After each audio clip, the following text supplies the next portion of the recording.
So,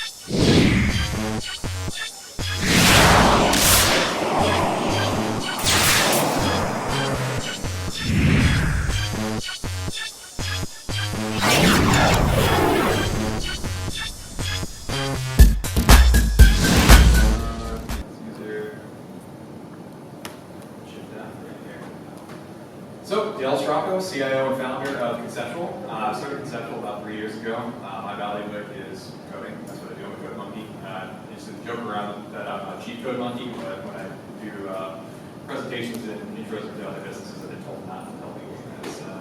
Official title is CIO, unofficial cheap code. I've been a developer for about 15 years. Started, when it was just basic HTML, CSS, and Perl scripts when you wanted to write server-side functionality. I feel like I'm dating myself, but I was 14 when I was doing that, so not too bad. All the way through, graduated uni, worked for Starwood Hotels, got to work on a really large scale booking platform when they redid their entire engine.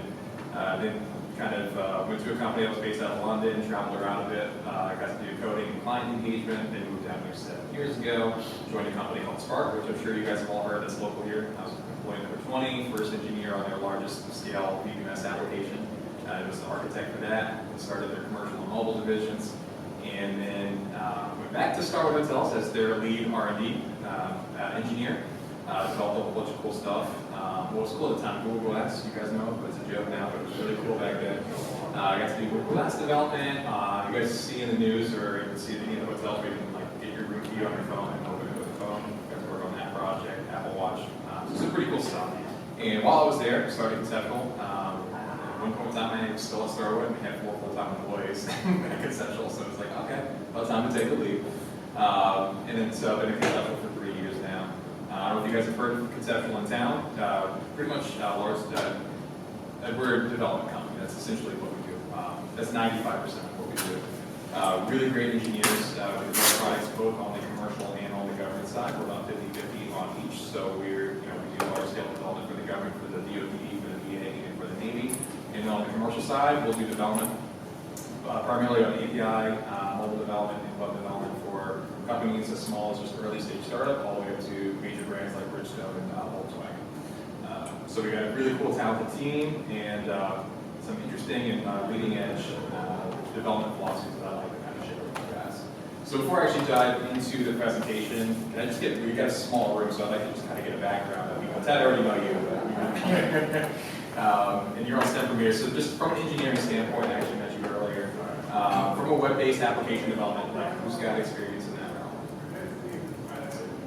Awesome. From your experience standpoint, mostly SOA kind of development, when you build applications and services, just give me a little bit of what you guys have worked on in the past. What's that? Yeah.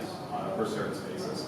So for guys, like you mentioned, that you have the monolith right now. From a monolith standpoint, if 90% of your traffic is hitting a specific portion of your application, if you need to scale up that traffic, you've got to scale the whole thing up along with it. So if you need another 8 instances, well, you need another instances of your monolith, not the part that's 90% of your traffic. So service-oriented architecture, you guys know, the entire purpose of it is to be able to share as much code as possible and re-leverage code as much as possible. It's designed to build enterprise services. Microservices are very that much different. And the real departure from SOA that microservices takes is that it's really trying, not only is it trying to break up a service, it's trying to be just hyper-functional or hyper-focused, if you will. Probably a better term for that at the time. So we're trying to encapsulate some sort of specific business function in exposing that as a service. So it's really, truly, the point of the microservice is just do one thing really, really well. You can pull in code as libraries are duplicated, so microservice can be re-leveraged on anything, or any other microservice, another even SOA-based service.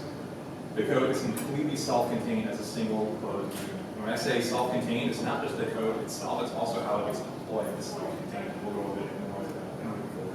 Do I need to smile for you? I'm supposed to look natural, right? All right, now there are kind of 2 different notions of microservices. Some are just functional microservices and some are infrastructure microservices. A good example of a functional microservice is something that just does a specific function. Let's say an email service, right? This event happens, we're going to send it to the email microservice, and it's just going to be synchronously handle. Here's my data, generate my email, that's an email. Infrastructure service is something like an event notification that creates, that spins up a new server infrastructure, something that actually manages the underlying infrastructure versus an actual function that the application uses. Any questions on that? No? Communication protocol sticks to REST, right? And then it's REST endpoints, and just using simple message queues to maintain asynchronicity and asynchronicity across a cluster, right? It's always one thing to say I have one server, it's asynchronous, I just need to get to do something, release the connection. It's another when I have 10 or 100 instances of that microservice and maintaining that across the entire cluster. All right, and we have an operating philosophy, you guys have covered this before, that one size does not fit all. You know, when you have a hammer, everything is not a nail, right? One of the things I've noticed in my experience with microservices over the last 2.5 years is like everything you read about microservices, everybody tries to, it's like the new parlance, it's this new cool thing, and everyone thinks, oh, it should just be a microservice, right? If you're at Silicon Valley, they certainly believe in that, but based on actual experience, we do not. So there are certain times and considerations to deploy a microservice or you know, your typical so there we go. The combination of systems usually happens at some point in time, right? So when you build an application, you have to consider how that application is going to evolve over time, not just try to say 2 years from now the application is going to do this, so let me start building what that is now, right? Sometimes you just have to let the application evolve naturally rather than try to solve a problem that's going to happen 2 years from now.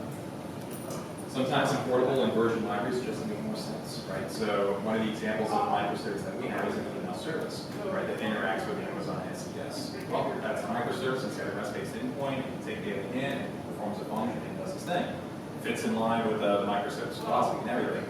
But a good portion of what occurs in that microservice could just be a jar file. So you can literally just import the jar file into whatever application you have to perform the same function and actually remove the network latency that comes in between. So when you're building a microservice, you truly have to think of, is this something self-contained enough that it can just be added to an application via a jar versus standing up as another service? Do you have a microservice for left pad? For what? Left pad. There's a whole note in that with left pad? No, okay. You lost me on that one. We'll talk later. Okay, we'll continue the conversation later. So monoliths to microliths. Several schools of thought. I've actually had a lot of experience having to do this both for large scale organizations and smaller applications. You know, seeing this kind of applied 3 or 4 different ways. Like Guilt and Starwood, actually, we didn't stop our monolith development, but we started slowing it down. And anything that was new development became its own self-contained function, which became its own microservice, right? So we still maintained the old model, the monolith. We still kept, handling defect resolution and things like that in that. But anything that was brand new code or brand new functionality, we just kind of started piecing them, spitting them out. Take pieces away as you have to touch them. So while you are managing the monolith, and again, if you're adhering to good coding practices and writing decoupled code, we have a rule at Starwood where we say, okay, I'm going back into this code, it's decoupled, and it's actually a candidate for a microservice. At the time that we have to touch it, we'll just say, okay, let's go break this thing out and turn that into another service. It's obviously a huge regression effort. That's one of the lessons I've learned is while you have really good decoupled code and feel like, oh, okay, just have to cut and paste it into another service and just create the endpoint, you really should test your application. Because something that seems as innocuous as just removing 100 lines of code and everything seems to work right, try doing that over a cluster and you very quickly find issues. And again, you have to evaluate on a case-by-case basis if microservices truly fit on application. And I've done this before, stop everything and re-platform the entire application. That's not fun. We've done that in the past. It took us, on a probably mid-scale application, about 6 months. Some of the pain points on that is obviously we still have an application that's out there in the wild that we're using it. So you have this big monolith, told no new development on there, and it's all breaking it down to microservices.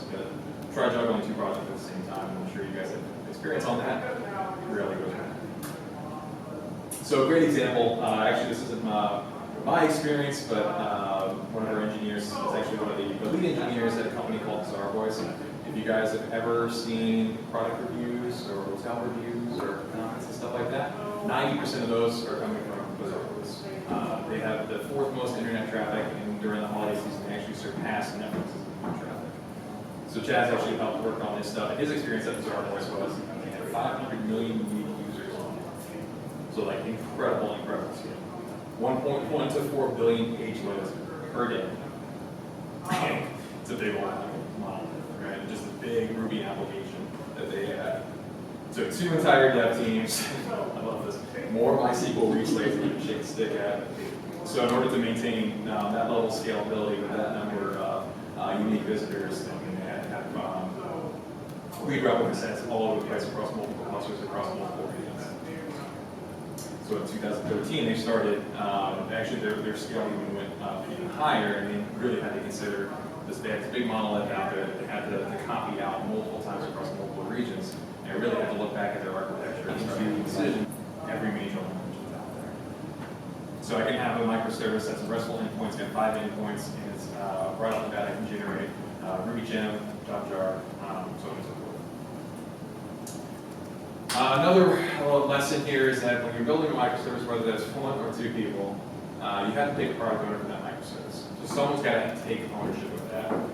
If you have 30 microservices, you need, there's smaller code bases, so one person can manage it, but someone still has to manage it, right? They just can't just sit out there with nobody keeping an eye on it or nobody updating it. So every new microservice that goes out there, typically it's the person that wrote the microservice is the person who's now the product owner.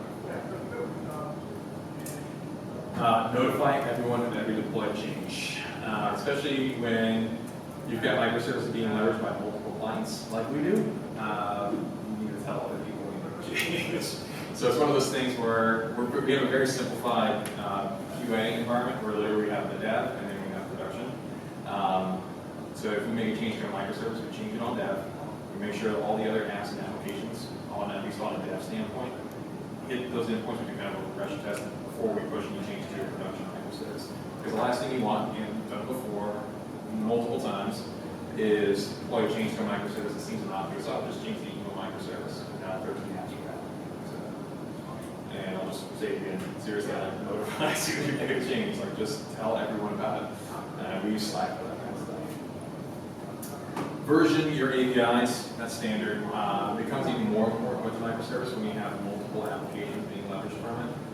So we always try to make sure that if it's a large departure from an earlier version, or any update that we're doing, that we'll just throw a /2 on the API endpoints and read up some of the code underneath, but it's a new endpoint for other applications. When there are applications that you control, it's always really easy to update them very quickly to meet the new API specs, but when it's something that's being maintained by a client, it's not as timely, if you will. So we usually just version it just so the client has time to start migrating the application to it. And this is pretty standard. Anybody that's on the mean stack knows if you're using Mongo, if you want a data model, right? You can always make changes to the data model, but especially as you deploy new versions of an API, it's always just good just to add more fields to a data model rather than subtracting fields to a data model. Especially in a more strongly typed programming language where we start taking stuff away, things don't happen as well. Health check each microservice. Microservices will be able to tell the world. Check, and if anybody who's on the infrastructure side, chime in on this one. Check, double check, and triple check your virtual environments. So the last thing we want is a microservice that's either in an VPC that's not accessible to anybody else, or it's not a VPC that's not accessible to the entire world. So you need to make sure from an infrastructure standpoint that you're tightly controlling your IP tables and your routing. Most of our experience and our philosophy on microservices, especially ones that are in our economy, is that we're